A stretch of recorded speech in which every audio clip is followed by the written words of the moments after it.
ভাই আপনারা পেছনে ক্যামেরা পাচ্ছে না ভাই, ভাই পেছনে ক্যামেরা পাচ্ছে না ভাই, সরি সরি সরি, পেছনে পাচ্ছে না, পেছনে পাচ্ছে না ভাই, একটু আসেন আসেন আসেন। এই স্টেশন, এই স্টেশন ভাই, স্টিল ক্যামেরা পাচ্ছে না পেছন থেকে।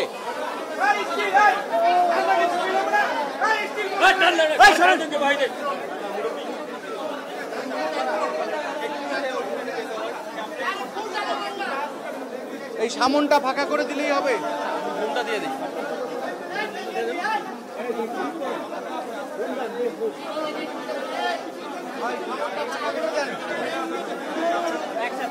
ভাই একটু দুইজন মহিলা আছে, একটু গায়ের সাথে না ভাই, একটু পিছিয়ে যাইতে হবে ভাই, পিছিয়ে যাইতে হবে আপনাদের।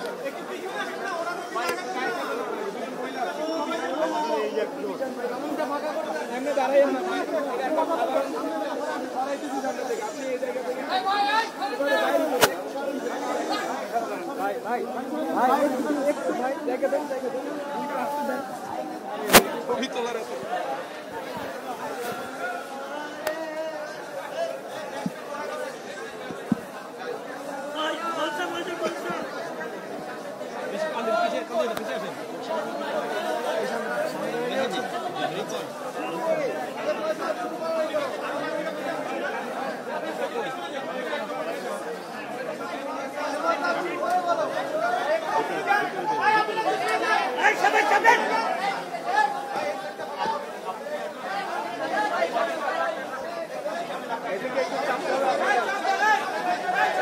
ভাই ভাই আপনি কি চাচ্ছেন এই জায়গাটা ক্লিয়ার করেন ভাই, এই জায়গাটা ক্লিয়ার না করে আপনারা শুরু করা যাবে না ভাই, এই জায়গাটা ক্লিয়ার করেন ভাই, ভাই সামনের অংশটা ক্লিয়ার করেন, সবাই পাবেন ভাই, সবাই পাবেন, একটু ক্লিয়ার করেন।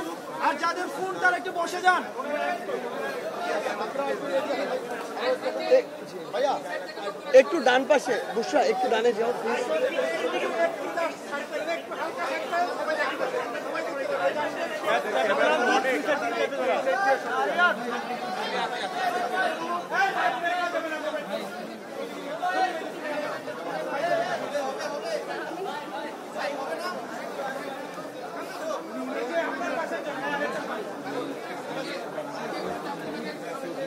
হ্যাঁ ভাইকে যেন দেখা যায়, এখানে দেন ভাই, ফেস আসতেছে না ভাই, হয়ে যাচ্ছে। নাহিদ বললে নাহিদ, আপনার নাহিদ ভাই একটা তুলে ভাই, বড় ভাই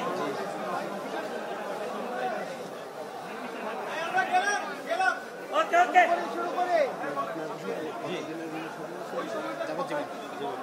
কোন সময়? বিসমিল্লাহির রহমানির রহিম, বিসমিল্লাহির রহমানির রহিম। আমি ফরিদ আহমদ শাহিন, দুবাই প্রবাসী, দীর্ঘ 25 বছর আমি দুবাই ব্যবসা করে আজকে এই যে কোটা আন্দোলনের যে সংস্কার দাবি, বাংলাদেশের খুনি হাসিনা নিরীহ ছাত্র জনতার উপর যে গুলি চালিয়েছে, আমরা প্রবাসী যোদ্ধারা সহ্য করতে না পেরে মৌন মিছিল করেছি। তার প্রতিবাদে ইউএই গভর্নমেন্ট আমাদেরকে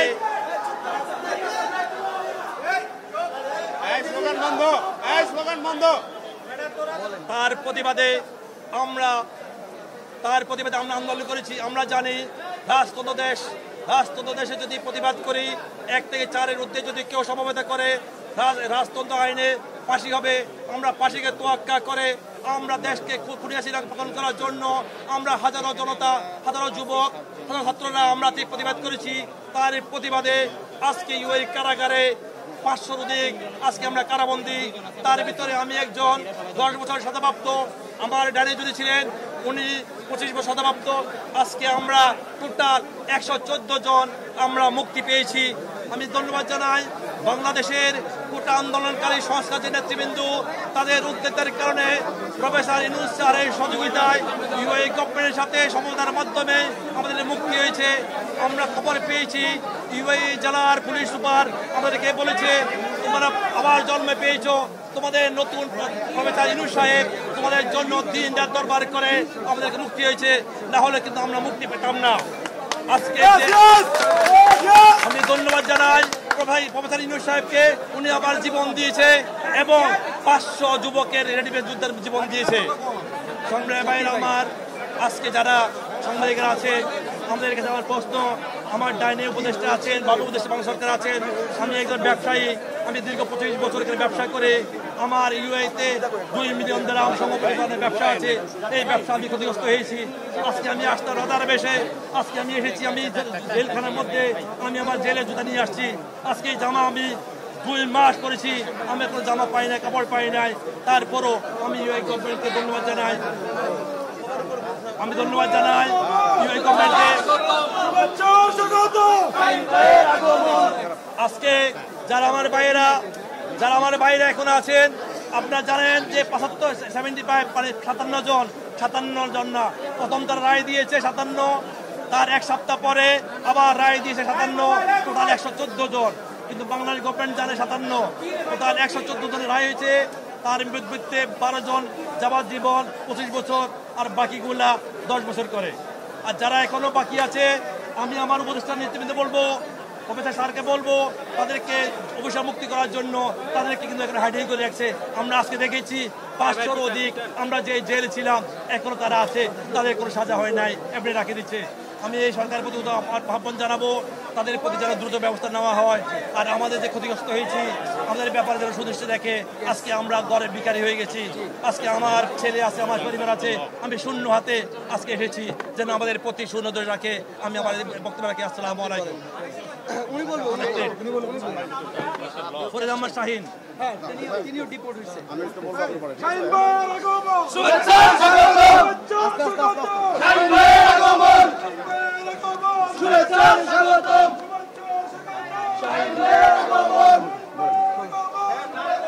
ভাই চুপ।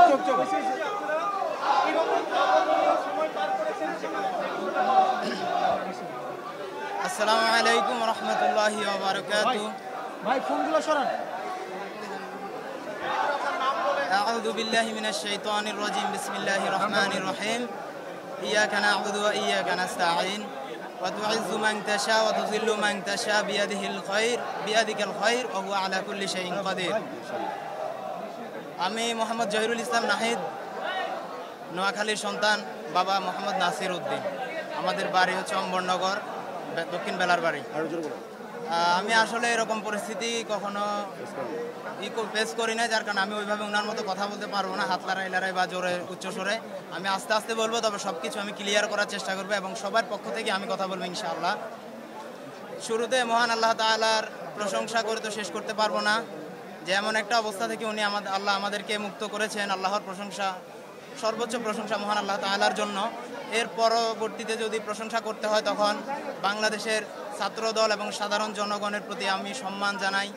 এর পরবর্তীতে যদি বলতে হয়, ডক্টর ইউনূস স্যারের প্রশংসা তো আমি কি দিয়ে করবো আমি জানি না, যে উনি এত চমৎকার একটি কাজ করেছেন যে ওনার প্রশংসা করে আসলে আমি আমার ভাষায় প্রকাশ করতে পারবো না।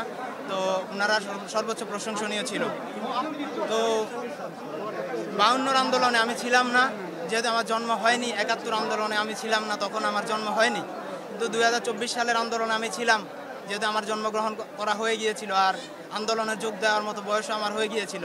দেশকে ভালোবাসার জন্য যথেষ্ট বয়সও হয়ে গিয়েছিল। দেশকেও ভালোবাসি, দেশের মানুষকেও ভালোবাসি। আর এই ভালোবাসা থেকেই হচ্ছে যে আমাদের এই আন্দোলনটা করা। তো কিভাবে করেছিলাম, কি হয়েছিল, আমি ওইটা একটু আস্তে আস্তে বললে আমার জন্য ভালো হয়। একটু জোরে বা স্পিডে বলতে গেলে থেকে যাবে কিছু কথা। উনি বলতেছে, শেষ করুন। হ্যাঁ, তো বিষয়টা হচ্ছে, যেহেতু সোশ্যাল মিডিয়ার যুগ, আমরা যেহেতু প্রবাসী, 12 ঘন্টা 14 ঘন্টা সবাই কর্মে ব্যস্ত থাকে। তারপর কিছু সময় পেলে সেটা হচ্ছে মোবাইলে আসে। তো সমস্ত ব্যস্ততার পরে যখন মোবাইলে আসি, তখন আমরা দেখতে পাই, গুলির শব্দ শুনতে পাই। কোথাও দেখি রাস্তার মধ্যে রক্ত ছিটে ফোটা পড়ে আছে, কোথাও দেখি বোনদেরকে ধাক্কা মেরে ফেলে দেওয়া হচ্ছে, বোনদেরকে মারা হচ্ছে, ছাত্র ভাইদের উপর আক্রমণ করা হচ্ছে। তো এগুলা দেখতে দেখতে আসলে আমি যদি বলি, আমি মানুষ হিসাবে আমি সহ্য করতে পারিনি।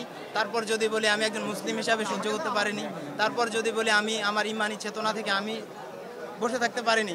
আমি নির্দিষ্টভাবে কোনো দলের সাথে জড়িত নই যে আমি দলের স্বার্থে আমি করেছি, ঠিক আছে। আমি যেটা করেছি সেটা আমি আমার দেশকেও ভালোবাসি, আমি আমার ছাত্র ভাই মানে মানুষকেও ভালোবাসি। আমি মনে করি একটা দেশ উন্নতি হওয়ার জন্য দেশের জনগণকে দেশের প্রতি ভালোবাসা থাকাটা সর্বোচ্চ জরুরি। তো ওই জায়গা থেকে আমরা হচ্ছে আন্দোলনের জন্য আমি বেরিয়ে পড়ি। আর তখন আমি ওই দেশের কানুন সম্পর্কে খুব বেশি জানতাম না, যেহেতু খুবই নতুন মানুষ। কিছুটা অবগত ছিলাম, কিন্তু যতটুকু অবগত ছিলাম ততটুকু আমাকে রুখে রাখতে পারেনি। আমি যতটা কষ্ট পেয়েছিলাম বাংলাদেশের অবস্থা দেখে, তারপর আমি বেরিয়ে গিয়েছিলাম। আমি জানতাম কিছুটা হয়তো ক্ষতি আমার হবে, কিন্তু প্রবাসী ভাইদের এত ক্ষতি হবে আমি জানতাম না। জানলে হয়তো বা অন্য ব্যবস্থা নিতাম। আমি আমার ক্ষতি জেনেও আমি বের হয়েছি। যাই হোক, যখন আমরা আন্দোলনে গিয়েছিলাম তখন দেখা গেল আমরা কিছু সংখ্যক মানুষ, আমি যতটুকু জানি ইউএইতে ফার্স্ট মনে হয় আমরাই মাঠে নেমেছিলাম, আমি যতটুকু জানি। আর এর আগে কেউ নেমেছি কিনা আমি অবগত নেই। আর আমি যেহেতু সোশ্যাল মিডিয়ার সাথে ছোটোখাটো আমার আইডিয়া আছে, আমি ওইখানে অ্যাক্টিভ ছিলাম। সোশ্যাল মিডিয়ার মাধ্যমে আমি আমার ফ্যান ফলোয়ারদেরকে জানিয়ে দিই যে আমরা আন্দোলন করা উচিত। এভাবে আর কতদিন আমরা সহ্য করব? ছাত্র ভাই বোনদের প্রতি এভাবে অত্যাচার করা, সাধারণ মানুষদের উপর অত্যাচার করা, সবসময় চুপ করে থাকলে হয়তো বা এটা বেড়েই যাবে। তো আমাদেরকে কথা বলা উচিত। হয়তো বা যুদ্ধটা আমি দেশে এসে করতে পারিনি, যেহেতু আমি দেশে ছিলাম না, আমি অন্য দেশে থেকেই করেছি। যুদ্ধের স্বাদটাও হয়তো, যুদ্ধের গ্রানটাও হয়তো আমি যুদ্ধে অংশগ্রহণ করেছি ঠিক, যুদ্ধের গ্রানটা কিন্তু আমি সফলতার গ্রানটা আমি সাথে সাথে পাইনি। কেন পাইনি? কারণ আমি একটা আবদ্ধ ঘরে ছিলাম। আমি না শুধু আমরা ছিলাম একটা আবদ্ধ ঘরে, এমন একটা আবদ্ধ ঘরে ছিলাম যেখানে হচ্ছে যে আমরা কোনো ধরনের কোনো নিউজ শুনতে পাইনি। যেটা বলতে নিচ্ছিলাম যে যুদ্ধ অংশগ্রহণ করেছি ঠিক, যুদ্ধের সফলতার গ্রান্টটা আমরা পাইনি, কারণ আমরা এমন একটা আবদ্ধ ঘরে ছিলাম যেখানে হচ্ছে যে বাহিরের বাতাসটাও ঠিকভাবে আসে না। তো এই দেশের স্বাধীনতার গ্রান্টটা আমি কোথা থেকে পাবো? আপনি কিছু বলতে চাচ্ছেন?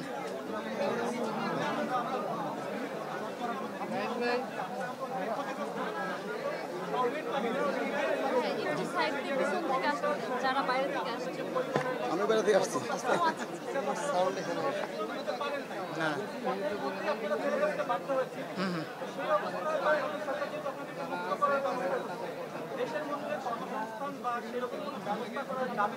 ওইটা আমি আস্তে আস্তে বলতে চাচ্ছিলাম, তাহলে ওইদিকে চলে যাই। বিষয় হচ্ছে, প্রথম কথা যদি বলতে হয়, যেহেতু আমাদের প্রবাসীদের কর্মসংস্থান ওইখানেই ছিল, অনেকগুলো স্বপ্ন নিয়ে প্রবাসীরা কিন্তু এই দেশ ছেড়ে যায়। দেশের মানুষের স্বপ্ন, পরিবারের স্বপ্ন, নিজেরও স্বপ্ন থাকে। তো ওইখানে যাওয়ার পর যেহেতু আন্দোলনে জড়িয়ে পড়েছি এবং ওই দেশের কানুন ভঙ্গ করার কারণে আমাদেরকে ওইখান থেকে দেশে পাঠিয়ে দেওয়া হয়। তো সবাই, কেউ কম ক্ষতিগ্রস্ত হয়েছে, কেউ বেশি ক্ষতিগ্রস্ত হয়েছে, কারো বেশি গিয়েছে, কারো কম গিয়েছে। তো আমি সবার পক্ষ থেকে বলতে চাই, এখানে শুধু 57 জনকে কেউ আলাদা করবেন না, ঠিক আছে? আমাকে কে কি বলেছে আমি সেটা ভুলে যেতে চাই। আল্লাহ ওদেরকেও মাফ করে দেখ, আমাকেও মাফ করে দেখ। আমার সম্পর্কে অনেকে জানছে যে পরবর্তী লোকেরা আমার উপর, বা আগের কিছু লোক আমার উপর আমাকে হুমকি দামকি দিয়েছিল। তো ওরা হুমকি দামকি দেওয়ার একটা কারণও আছে, যেহেতু তারা ক্ষতিগ্রস্ত হয়েছে, কিন্তু তারা কেউ ভিন্ন দলের কিনা আমি জানি না। তো আমি চাই এদেরকে আলাদা করা না হোক, শুরু থেকে শেষ পর্যন্ত সবগুলা মানুষকে, যারা যতটুকু ক্ষতিগ্রস্ত হয়েছে, যদি দেশের সরকারকে বলতে যাই, যতটুকু শুনেছি উনি নতুন আসছে, এর মধ্যে অনেক সমস্যার পর সমস্যা ফেস করতে হচ্ছে। তো ওনার জন্য এটা অনেক টাফ হচ্ছে আমি মনে করি। তো শুধু আমি ওনাকে বলবো না, আমি বলবো দেশের মানুষ এবং উনি মিলে যারা ক্ষতিগ্রস্ত হয়েছে, ঠিক আছে, ওদেরকে যদি কোনো কর্মসংস্থানের ব্যবস্থা করে দেওয়া যায়, আমি অনেকটা কৃতজ্ঞ থাকবো। আর আমার কথা আমি বলতেছি না, কারণ আমি কোনো কিছুর আশায় আমি এই যুদ্ধে নামি নাই, কোনো কিছু আমি চাইও না। শুধু আমার জন্য দোয়া করবেন সবাই, ঠিক আছে? আমি চাই সবাই আমার জন্য দোয়া করুন। ওনার কাছ থেকে উত্তর নেন আরেকজন। জি, আমি বলি, হ্যাঁ,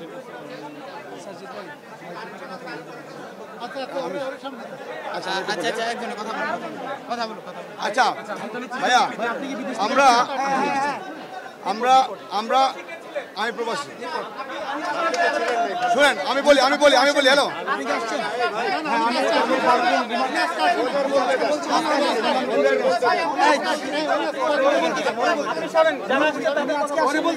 কিন্তু আমার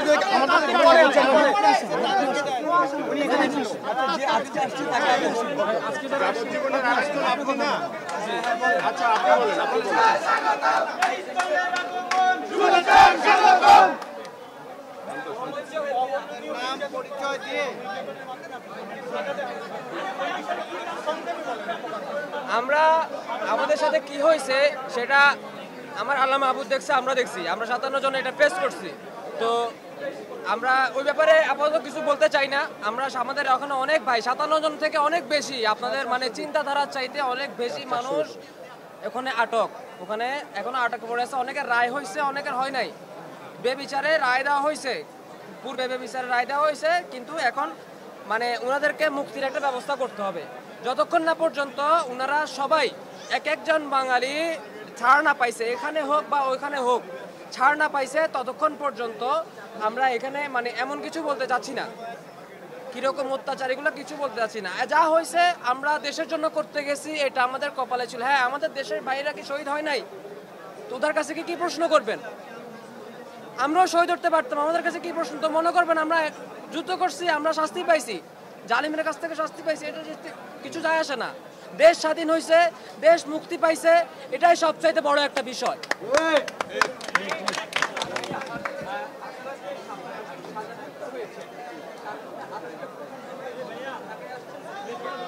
এখানে আমি একটা বিষয় বলতে চাই, এখানে 57 জন করে 2টা থেকে 3টা ব্যাচ ধরা হয়েছে। প্রথম 57 জনের ব্যাচটা ধরা হয়েছে 19 তারিখে এবং রায় দেওয়া হয়েছে 21 তারিখে রবিবার। কোর্ট খুলে আমাদেরকে রায় দেওয়া হয়েছে। এর পরবর্তীতে ওই 22 তারিখ থেকে আবার লোক ধরা শুরু করছে। এর পরের ব্যাচও কিন্তু 57 জন, আবার তৃতীয় ব্যাচও হয়তো বা 57 জন। মানে এখানে ব্যাপারটা এমন হয়েছে যে আমাদের পূর্বের যে স্ট্যান্ডার্ডটা ছিল ওটা ছিল কি, আমরা বাঙালি বলতেই কোনো বিচার নেই, বাঙালি বলতেই আমাদের মধ্যে কোনো বিচার নেই, আমাদের জন্য কোনো আমাদের অভিভাবক নেই, ধরছে ধরে পাঠাই দাও, কার কি আছে না আছে তাতে কিচ্ছু যায় আসে না। তুমি কে? বাঙালি। তুমি বাঙালি কেন? তোমার যোগ্যতা নেই, তুমি এখান থেকে যাও। সবাই কি এখানে আন্দোলন করছে? করে নাই, কিন্তু সবাই ভুক্তভোগী।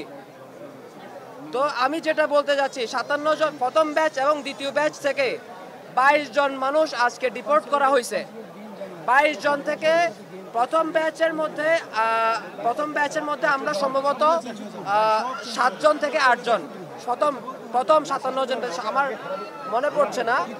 চট্টগ্রামে আমরা প্রথম 57 জনের ব্যাচে চট্টগ্রামে 3 জন, কাউসার আহমেদ, তারপরে হচ্ছে আয়মান, তারপরে যা হচ্ছে মহারাজ, চট্টগ্রামের 3 জন প্রথম 57 জনের ব্যাচে। আর কাউসার বললাম।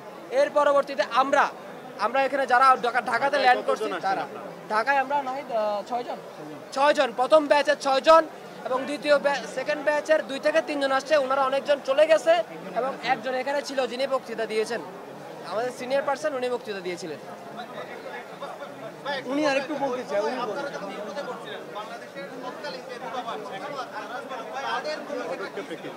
আমাদের এখানে আমি এই ব্যাপারে বর্তমানে কথা বলতে চাই না। যখন আমাদের সম্পূর্ণ সব ভাইয়ের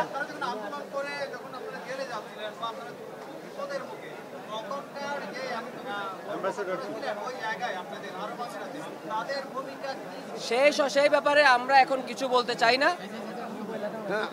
আমি বলি, শুনেন ভাই, আমি বলি আমার ফ্যামিলি বুঝছেন সেখানে ছিল, আমার ফ্যামিলি অ্যাম্বাসিডারের কাছে গিয়েছিল। শুনেন কথা, শুনেন ভাই,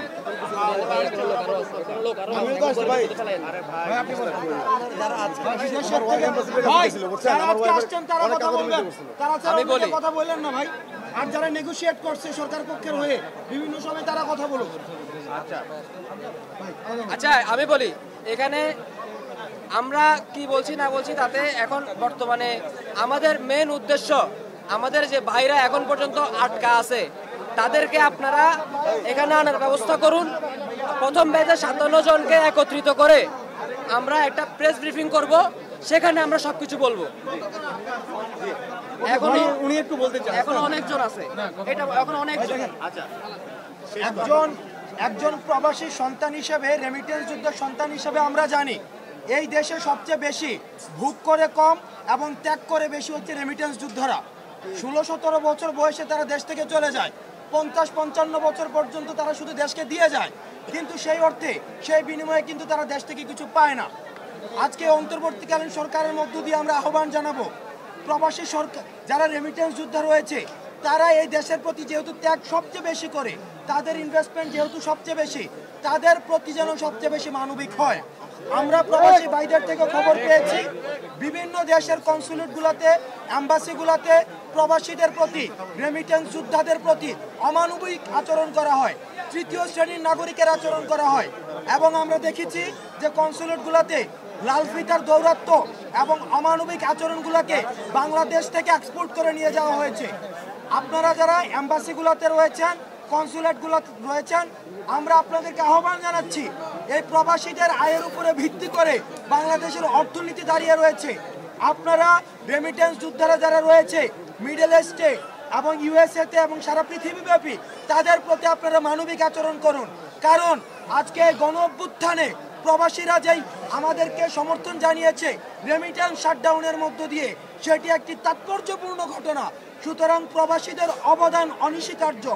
আমরা আপনাদের কাছে আহ্বান জানাবো, কোনো কনসুলেটে, কোনো এম্বাসিতে আমাদের প্রবাসীদের প্রথম শ্রেণীর নাগরিকের অধিকার দিতে হবে এবং তারা যখন এয়ারপোর্টে আসবে তাদেরকে প্রথম শ্রেণীর নাগরিকের মর্যাদা দিতে হবে।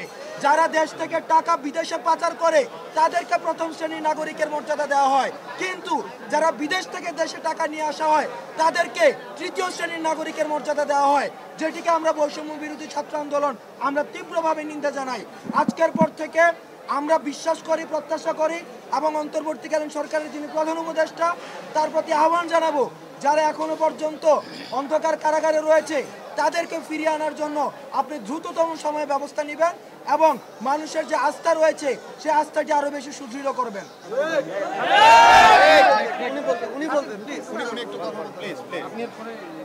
জি আসসালামু আলাইকুম। আসসালামু আলাইকুম রহমতুল্লাহ।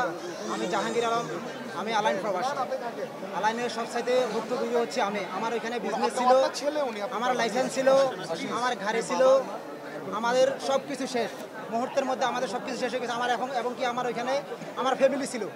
যখন আমরা ওইখানে যাই, ওইখানে যাওয়ার পরে পুলিশ যখন আমাকে ফোন করে যখন থানায় নিয়ে যায়, নিয়ে যাওয়ার পরে সাথে সাথে আমাকে হ্যান্ডকাপ লাগিয়ে ফেলে, লাগানোর পরে আমাকে ওইখানে গাড়িতে উঠিয়ে সিআইডি নিয়ে যায়। কিন্তু আমি আমার ওয়াইফকে, আমার বাচ্চাকে আমি মেসেজ দিতে পারিনি যে আমি ওইখানে যাইতেছি, আমাকে ধরে নিয়ে যাচ্ছে যে তোমরা দেশে চলে যাও। তো আমরা এখানে আসলে এত বেশি কিছু বলবো না, কেননা আমাদের অনেক প্রবাসী ভাই ওইখানে এখনো বন্দী আছে। আমরা চাই না যে আমাদের কিছু বলার কারণে ওদের ক্ষতি হোক। আমরা চাই আমাদের বর্তমান সরকার যিনি এখন বর্তমানে আছে ডাক্তার ইউনূস, ওনার কাছে আমার অনুরোধ থাকবে যে বর্তমানে যারা এখনো বন্দী আছে তাদেরকে যেন অতি তাড়াতাড়ি যেন ওদেরকে মুক্ত করে যেন দেশে ফিরে নিয়ে আসে। আমার এটাই বলার।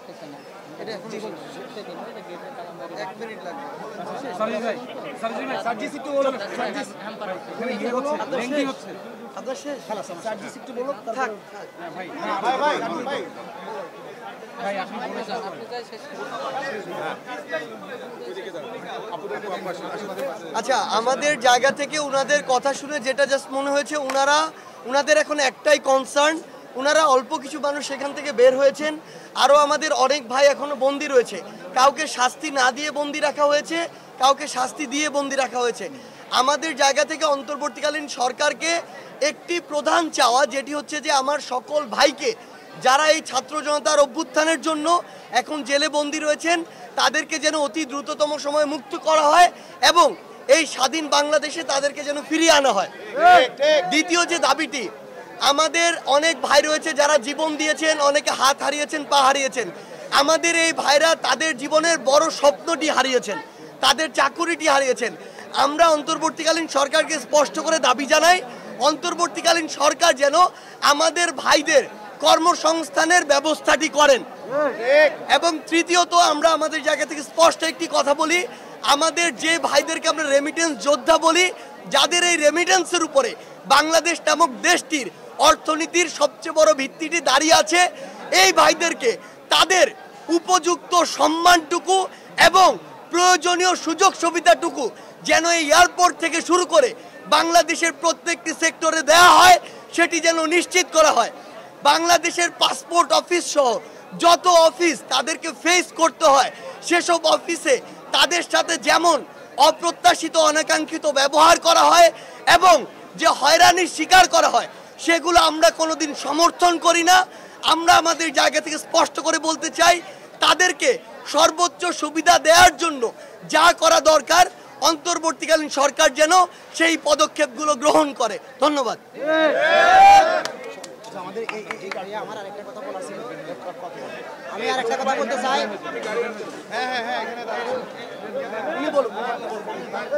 ভাই উনি একটা কথা বলবে, এটা শুনেন। উনি একটা কথা বলতে চাচ্ছেন, প্লিজ ভাইয়া, উনি একটা কথা বলতে চাচ্ছেন। আমাদের ছাত্র ভাইদের কাছে আমার অনুরোধ থাকবে যে একটাই, আমাদেরকে হয় দেশে যে কোনো কর্মস্থলের ব্যবস্থা করা হোক, তা না হলে আমাদেরকে পুনরায় যেন আমরা ওই দেশে